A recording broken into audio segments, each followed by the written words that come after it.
예, 화답하는 의미로 옆에 사람하고 인사하겠습니다. 하나님이 참 좋으십니다. 인사하겠습니다.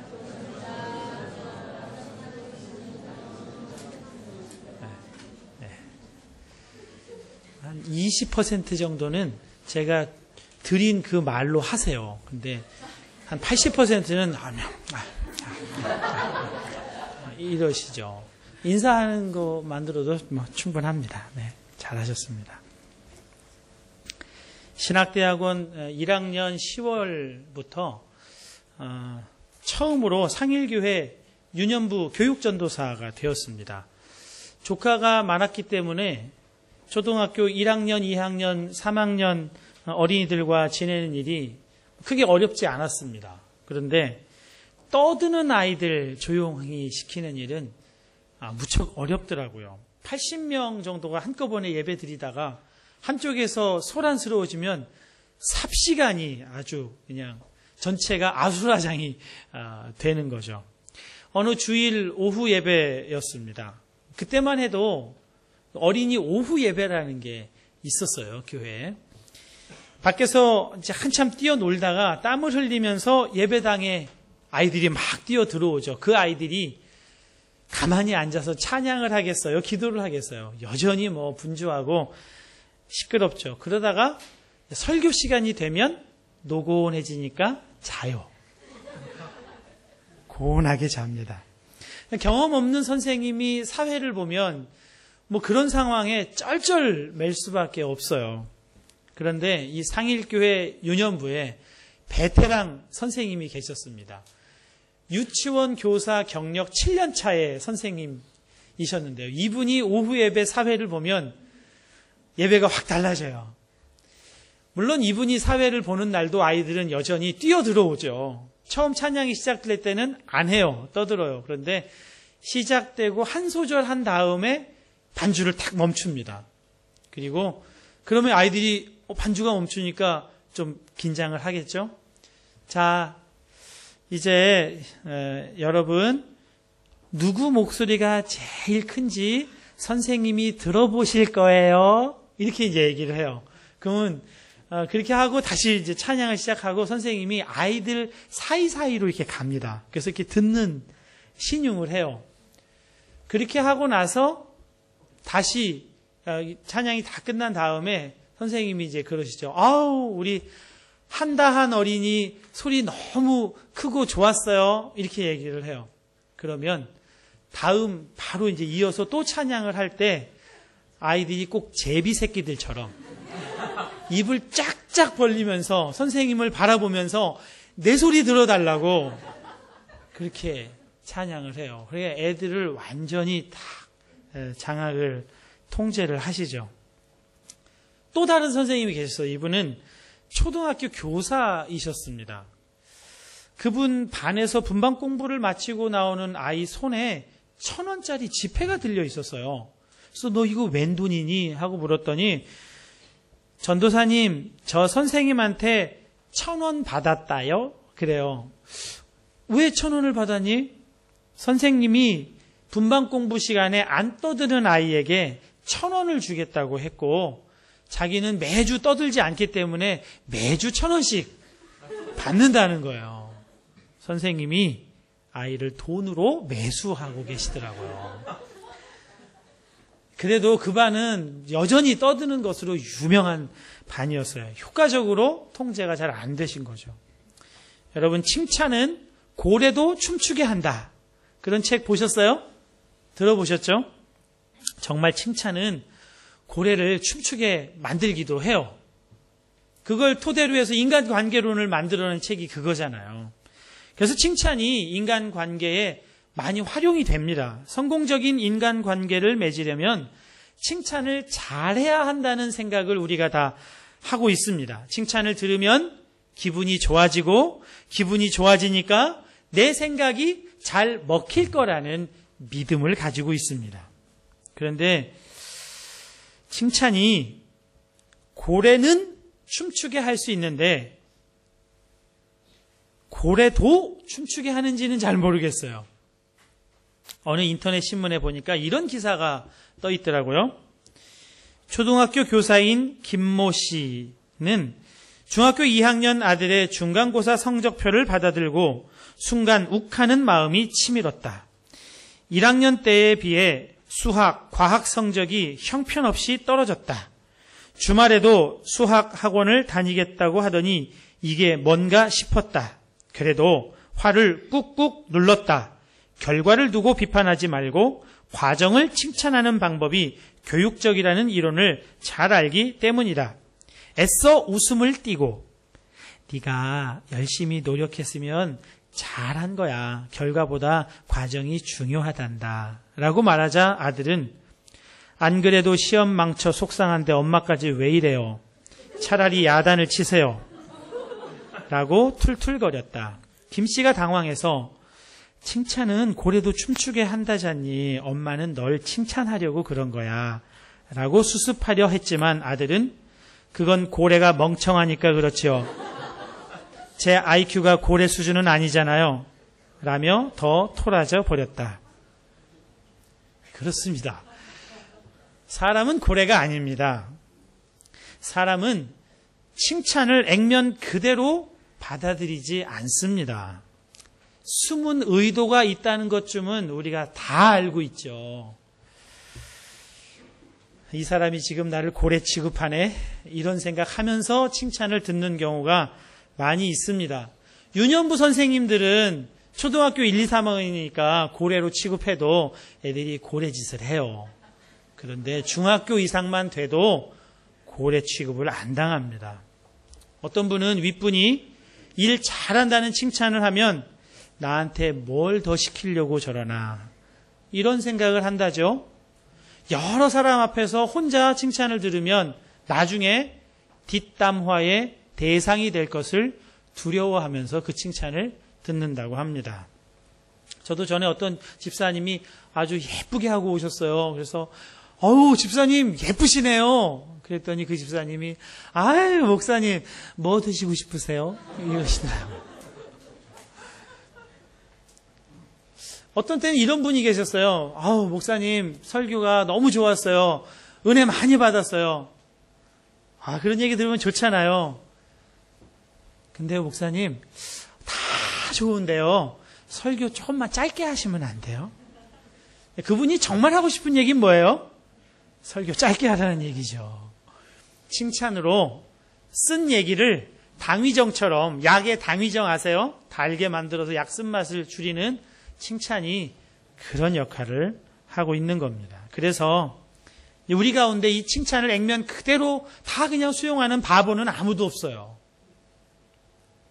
여러분, 비판과 칭찬에는 차이점과 공통점이 나란히 있습니다.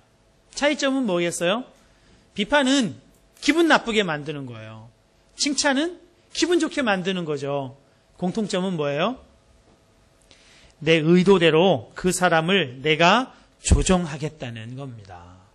그게 칭찬과 비판 사이의 공통점이에요. 이것이 문제입니다. 내 기준이 있고 내 기준에 그 사람을 맞추려고 하는 수단으로 칭찬을 사용하는 겁니다. 그러나 여러분도 잘 아시는 것처럼 사람은 다른 사람의 기준이 될 수가 없습니다. 오직 다른 사람의 기준은 하나님이십니다. 하나님만 다른 사람의 답이 되실 수가 있는 거죠. 제가 주님은 나의 최고봉에서 가장 충격을 받은 내용이 있다고 하면 3월 24일자 내용입니다. 어쩌면 제 담임 목사 취임식 날짜하고 같은 날인지 모르겠어요. 거기에 이런 내용이 있습니다. 다른 사람의 삶에 당신이 소중한 사람이 되려는 마음을 버리십시오. 당혹스럽거나 힘든 상황이라도 심지어 건강을 잃더라도 당신이 그 사람의 답이 되려고 하지 마십시오. 당신은 종종 예수 그리스도께서 한 영혼을 구원하시기 위해 그의 삶을 파선케 하신다는 사실을 보게 될 것입니다. 그들의 역경을 막아주기 위해 손을 내미는 대신 그들이 10배나 강해져서 이 세상의 그 어떠한 것도 심지어 지옥이라고 할지라도 주 예수님께로부터 빼앗을 수 없도록 기도하시기 바랍니다. 그래서 다니엘 기도회를 하는 거죠. 섣부른 간섭으로 이런저런 일들이 있어서는 안 되지 라고 하며 그들의 도움이 되려고 하면 이는 하나님의 역사를 간섭하는 것이요 하나님을 막는 것입니다. 우리의 알량한 자비를 내세우는 것입니다. 그 영혼은 어느 날 이렇게 말할 것입니다. 그 사람은 도둑이었습니다. 주님을 향한 나의 사랑을 훔쳐갔지요. 여러분, 칭찬으로 다른 사람을 위로하려고 하지 마십시오. 칭찬으로 다른 사람에게 소중한 사람이 되려는 시도를 하지 마십시오. 그 사람에게 필요한 것은 여러분이 아니에요. 그 사람에게 필요한 것은 하나님이세요. 하나님을 방해하지 않아야 합니다. 요즘 생명의 삶 큐티 본문이 출애굽기입니다. 어떠세요? 큐티 잘 되세요? 출애굽기? 특히 성막 만드는 그 부분은 좀 건너뛰고 갔으면 좋겠어요. 힘들죠. 이게 나하고 무슨 상관이 있나 그런 생각이 들어요. 그런데 요즘에 제가 좀 달라졌습니다. 생각이 바뀌었어요. 여러분, 기독교에 성전이 있습니까? 기독교에 성전이 있나요? 있었죠. 옛날에 있었습니다. 그런데 더 이상 성전은 없어요. 그래서 성전 건축은 없습니다. 예배당 건축은 있어요. 네, 성전 건축이라는 말은 이제는 사용할 수가 없어요. 왜 그럴까요? 이 말씀 때문에 그렇습니다. 너희가 하나님의 성전인 것과 하나님의 성령이 너희 안에 계시는 것을 알지 못하느냐. 예수님의 영이 거하시는 그 사람이 성전이라는 거예요. 예수님을 믿는 사람이 성전이에요. 자, 이제 성전을 좀 확인해 보겠습니다. 옆에 앉으신 분 한번 보시고 인사할까요? 당신은 성전이십니다.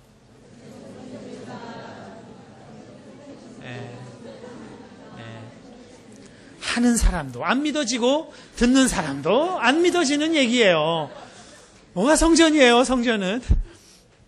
그런데 우리의 경험으로는 성전이 아닌데 진리 가운데 우리가 성전임을 여러분 선포하고 나가시길 바랍니다.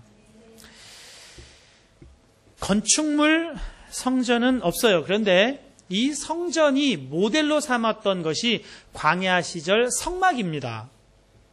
그게 출애굽기에 나와요. 그러니까 성막 제조 과정을 보면 그 안에서 성전인 나와 우리의 제조 과정이 보이게 되는 거죠. 그러니까 우리가 어떻게 갖추어져 가겠구나 하는 것에 흥미진진한 마음이 생기더라고요. 여러분도 그 마음으로 출애굽기를 큐티해 나가시면 좋겠는데요. 이 성막 제조자 부살렐과 오홀리압이 언약궤라는 걸 만들었습니다. 길이가 약 1m 정도 되고 넓이가 60cm 정도 되고 높이가 한 60cm 정도 되는 하나의 나무 상자예요. 이 상자를 왜 요 크기로 하나님이 만들라고 하셨을까요? 나무 상자는 뭘 담기 위해서 만들었죠. 뭘 담으려고 만들었죠? 세 가지 물건을 담으려고 만들었습니다. 십계명이 기록되어 있는 두 돌판. 답이 다행이에요. 답이 안 나왔어요. 그 다음에 만나가 들어있는 항아리. 그 다음에 아론의 쌍난 지팡이. 살구나무라죠. 이 세 가지를 담기에 알맞은 크기가 바로 그 크기입니다. 성막이 이동용이잖아요. 광야 시절에는 계속 이동해서 폈다가 걷었다가 했거든요. 그러니까 언약궤도 이동용일 수밖에 없어요. 이동용인 이 언약궤가 너무 크면 들고 다니기 불편하죠. 너무 작으면 담질 못하잖아요. 그러니까 딱 그 세 가지 물건 담을 수 있을 만큼의 크기로 만드셨다는 거죠. 여러분, 우리에게도 우리 각각의 크기에 맞는 그릇이 있어요. 다 제각각 그릇의 크기가 다릅니다. 그릇을 결정하는 건 그 재질이 아니라 그 안에 있는 내용물입니다. 똥 담았으면 뭐예요? 똥통이에요. 밥 담았으면 밥그릇이죠. 각각 크기는 다 달라요. 그런데 여러분, 비판은 나의 이 그릇의 크기를 위축시켜요. 칭찬은 내 그릇의 크기를 부풀려요. 그래서 깨트린단 말이죠. 위축시키기도 하고 부풀려서 깨트려요, 그릇을. 이걸 보고 상처받았다고 말을 하죠. 비판만 상처를 주는 게 아니에요. 칭찬도 사람에게 상처를 줍니다. 나 자신으로 살지 못하게 해요. 저 사람의 칭찬에 맞게 살아야 될 것 같아요. 노자 도덕경에 불상연 삼인부쟁이라는 말이 있습니다. 훌륭한 사람을 떠받들지 말아서 백성들로 하여금 다툼이 없게 하라. 이런 말이에요. 누군가 좀 괜찮아 보이는 사람을 칭찬하면 백성들이 다툰다는 얘기예요. 서로 싸운대요. 무슨 말이죠? 옛날에 황영조라고 하는 마라톤 선수가 있었죠. 바르셀로나 올림픽 금메달리스트. 그 사람 때문에 한국 전체 어린이들이 다 마라톤 하겠다고 들고 나뛰었어요. 박세리 키드가 있죠. 김연아 키드가 있죠. 아이돌이 있으니까 다 아이돌 되겠다고 공부는 안 하고 춤추고 노래하러 다녀요. 이게 서로 다투는 거예요. 자기 모습대로 사는 게 아니라 누가 칭찬받으니까 저 칭찬받는 저 사람처럼 살면 행복한가 보다 하고 그렇게 살려고 하는 거죠. 자기 크기로 살려고 하지 못해요. 이게 상처받는 모습인 겁니다. 그러면 칭찬하지 말자는 건가요? 네. 칭찬하지 말자는 거 맞습니다. 칭찬하지 마세요. 칭찬하지 말고 감사하시면 됩니다. 빌립보 교회가 참 좋은 교회였어요. 그렇게 좋은 교회에도 갈등이 있었네요. 우선 얼마나 좋은 교회였는지를 한번 살펴보겠습니다. 2장 1절부터 3절까지 우리 다시 한번 여러분 같이 한번 읽어볼까요? 내용을 생각하면서 시작.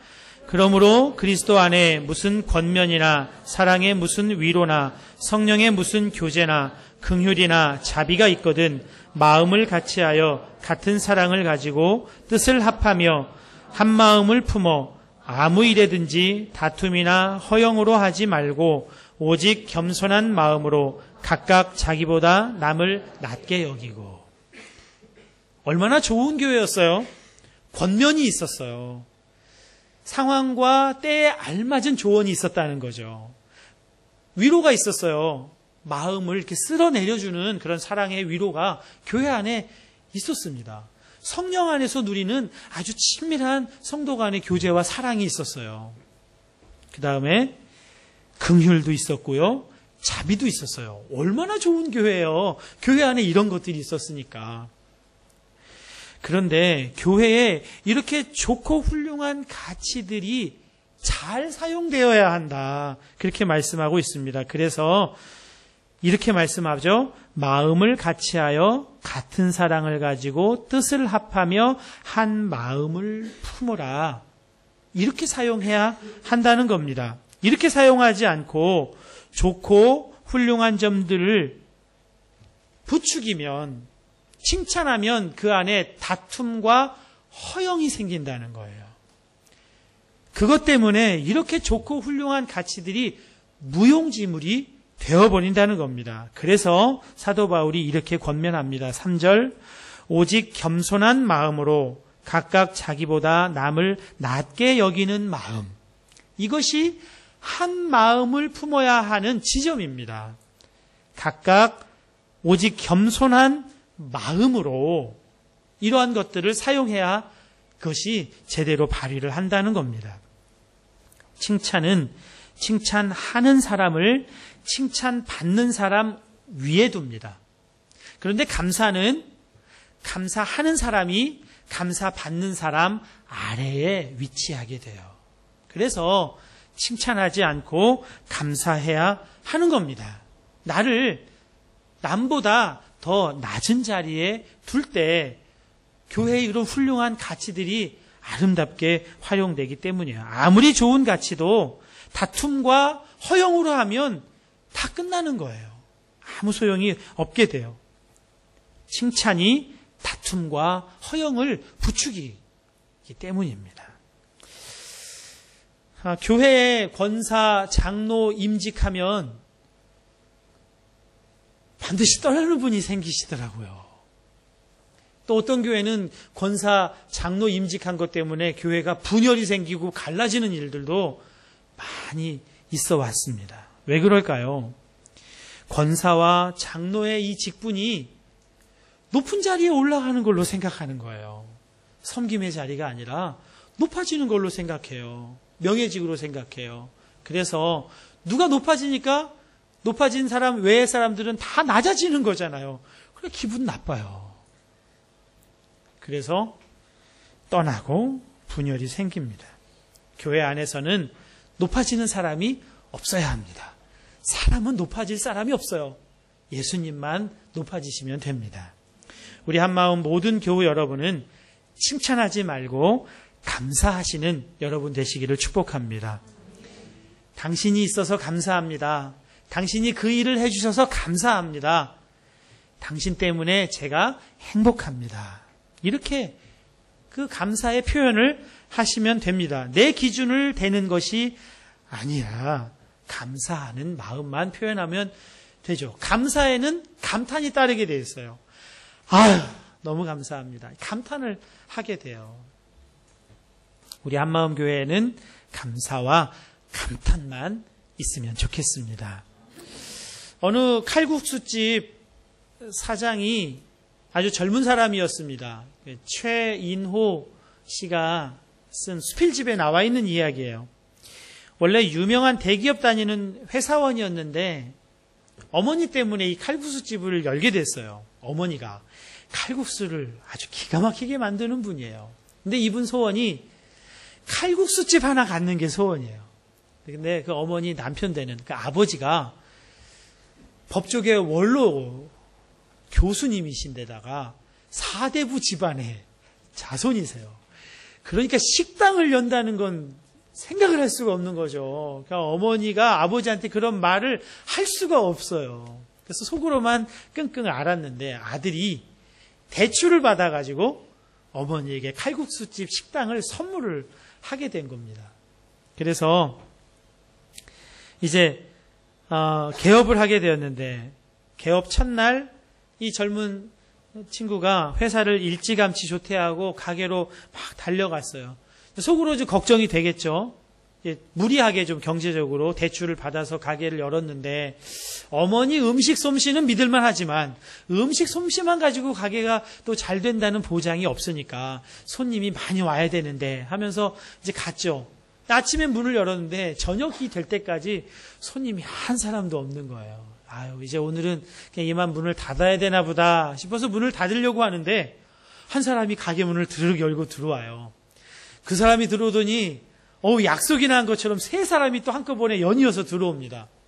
세 사람은 일행이고 한 사람은 혼자 왔어요. 모두 다 칼국수를 이제 시켰죠.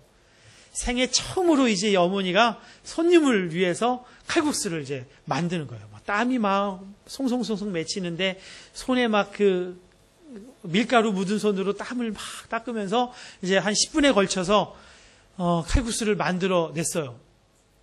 그러더니 이분이 칼국수를 쓰레기통에다 버려버리는 거예요. 아들은 어머니의 심정을 이해했어요. 어머니가 원하는 맛이 안 나왔구나. 이해를 했어요. 그래서 좀 기다려줬죠. 초조한 마음으로 그 주방 앞에서 서성거리고 있는데 한 20분쯤 돼서 다시 또 어머니가 또 만들어 냈어요. 혼신의 힘을 다하는 거예요. 지금까지 어머니가 그처럼 어떤 일에 몰두해서 일하시는 걸 처음 보는 그런 표정으로 만들어냈어요. 그런데 다시 이 네 그릇을 쓰레기통에 또 버리는 거예요. 아들이 막 답답한 거죠. 어머니, 도대체 장사를 어떻게 하시려고 이러세요? 그냥 내시면 되죠. 어머니가 하시는 말씀이 내 칼국수를 맛보러 오신 첫 손님인데 이런 걸 내놓을 수 없다. 이렇게 무슨 대장금처럼 그렇게 말씀을 하셨어요.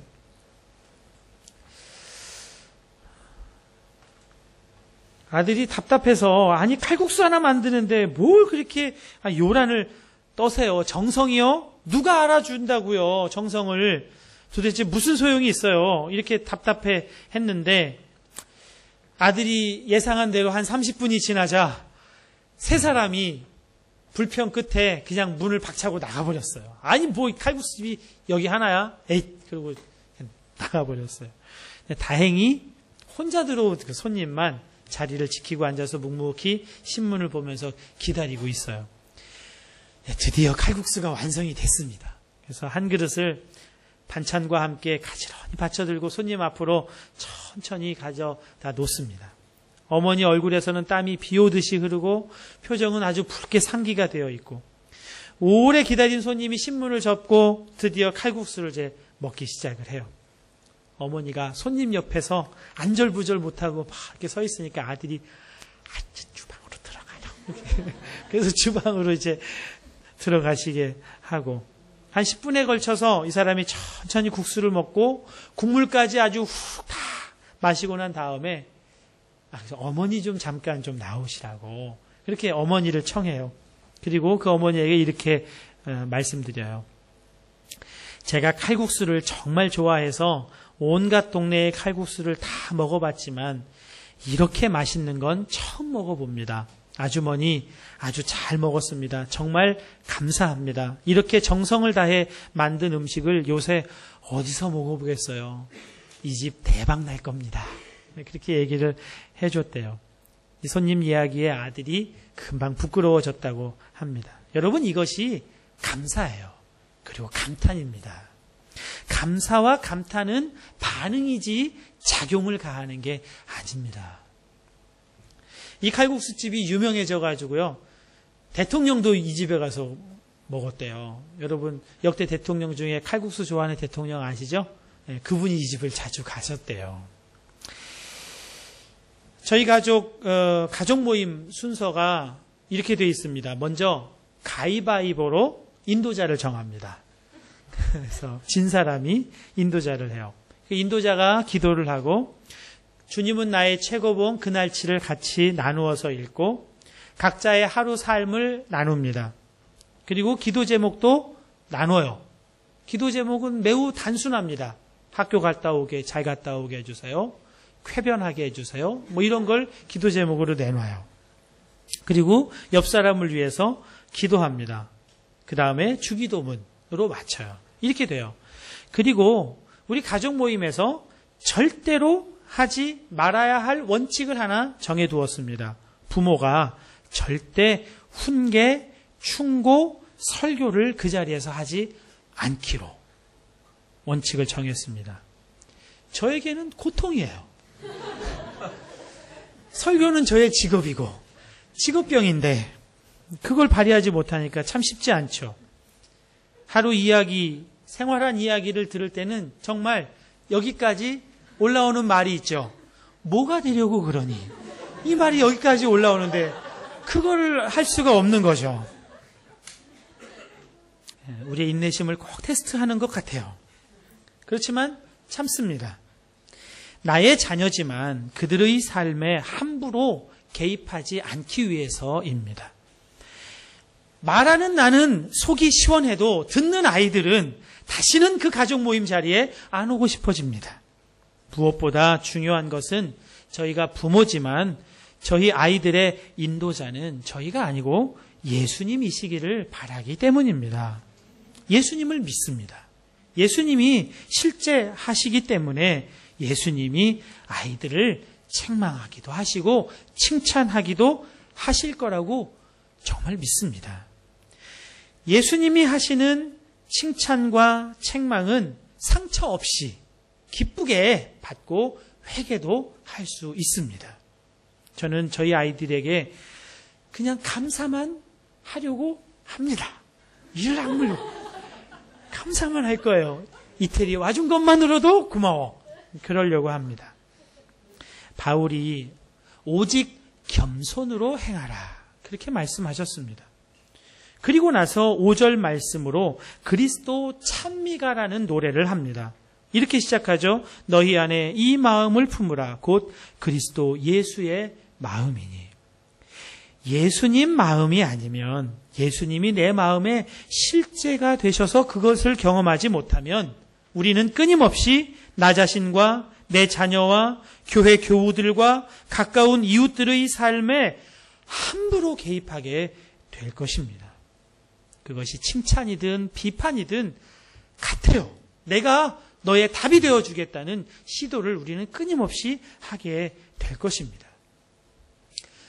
한마음 성도 여러분은 답이 되려는 시도를 하지 않으시면 좋겠습니다. 우리가 다니엘 세일의 기도회를 하는 이유도 바로 여기에 있습니다. 기도로 살기 위해서입니다. 내가 칭찬으로 비판으로 다른 사람의 삶에 개입해서 내 마음에 맞게 고치려고 하지 않고 기도로 예수님께서 하시도록 예수님께 내어드리는 훈련을 하는 겁니다. 기도 습관을 기르는 이유가 바로 여기에 있습니다. 한 주간 해보시니까 어떠세요? 여러 가지 참 좋은 소식이 들립니다. 얼굴이 밝아졌다, 방언받았다, 뭐 이런 소식들이 들려요. 너무 감사해요. 여러분 집에서 해보시니까 좋으세요? 집에서 하신 분들, 집에서 잘 안 되시죠? 나오세요. 나올 수 있도록 해달라고 기도해보세요. 나올 수 있는 시간 달라고 기도해보세요. 나올 수 있는 차비 달라고 기도해보세요. 하나님이 나올 수 있도록 열어주실 겁니다. 그래서 나와서 함께 기도하는 그 분위기 속에 한번 들어가 보세요. 기도가 저절로 됩니다. 우리 교역자들이 하루에 3타임을 기도를 하니까 총 5시간을 기도하더라고요. 그냥 멍하니 앉아있지 않아요. 기도해요. 5시간을 기도하는데 언제 이렇게 해보겠어요, 우리가. 너무 좋아요. 몸은 피곤해요. 그런데 영이 맑아지고 강해지는 것을 계속 경험해 나갑니다. 여러분, 사탄이 교회를 공격할 수 있는 가장 좋은 틈은 바로 시기하고 질투하고 다투고 허영하는 그 지점에서 교회를 공격합니다. 교회를 넘어뜨립니다. 내가 예수님과 함께 십자가에서 죽었고 예수님이 내 생명 되신 것을 정말 믿으면 내가 하지 않고 예수님이 하시는 삶을 살아갈 수가 있습니다. 그러면 칭찬하지 않아도 돼요. 칭찬하러 사람의 마음을 환심을 사려고 하지 않아도 돼요. 감사하며 살 수 있고 감탄하면서 살 수 있습니다. 우리 한마음교회는 질투의 영, 시기의 영은 다 쫓아버리고 오직 예수님의 영, 성령으로 가득한 교회가 돼서 예수님께서 이끄시는 놀라운 삶을 살아가게 될 줄 믿습니다. 여러분과 함께 우리 다니엘 기도회 때 함께 했던 기도를 같이 하고 싶습니다. 다니엘 세일의 기도회, 기도 제목을 같이 나누고 함께 합심해서 기도했으면 좋겠습니다. 우리 말씀을 좀 띄워주시겠습니까? 예, 다니엘 세일의 기도회 우리에게 주신 말씀입니다. 이 말씀을 함께 봉독하겠습니다. 다니엘이 이 조서에 왕의 도장이 찍힌 것을 알고도 자기 집에 돌아가서는 윗방에 올라가 예루살렘으로 향한 창문을 열고 전에 하던 대로 하루 3번씩 무릎을 꿇고 기도하며 그의 하나님께 감사하였더라. 아멘. 기도 제목을 함께 읽겠습니다. 제가 1번 하면 여러분이 같이 읽습니다. 1번, 믿는 사람들을 이태리에 보내주시고 이태리에 와 믿음을 가지게 하셔서 밀라노에 한마음 교회를 세우신 하나님, 한마음 교회가 이태리 복음화를 위해 기도하며 복음의 증인된 사명을 감당하게 하옵소서. 이태리가 유럽과 세계 경제의 어두운 그늘에서 벗어나게 하옵소서. 2번, 2012년도 한마음교회에 복을 부어주시는 하나님, 한마음교회가 한 해 예산을 세우게 하시고 재정을 채워주시오니 감사합니다. 연초에 주신 약속대로 한마음교회 재정 가운데 하나님 몫을 허락하여 주시옵고 온 교성도가 각자의 몫을 감당하게 하옵소서. 3번, 한마음 교회의 비전은 예수님이십니다.